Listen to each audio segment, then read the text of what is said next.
Aaron என்ன பேசுறான், Miriam என்ன பேசுகிறான் என்பதை காட்டிலும் மோசே எப்படி ரியாக்ட் பண்றான் என்பது ஆண்டவருக்கு.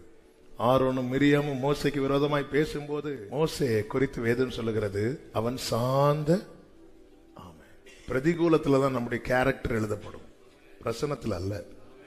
பிரசனத்துல உருவாக்கப்படும். ஒரு டெஸ்ட் வைப்பார் ஆண்டவர். மலையில இருக்கும்போது கர்த்தர் மோசையோடு பட்சமாய் பேசுகிறார்.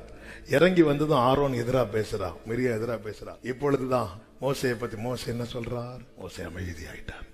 உடனே மோசையை பத்தி வேதத்தில் எழுதுகிறது, அவன் சார்ந்த, அதாவது ஓகே ஆகணும்னா டெஸ்ட்ல பாஸ் ஆகணும். மோசையின் கேரக்டர் அங்கு எழுதப்படுகிறது.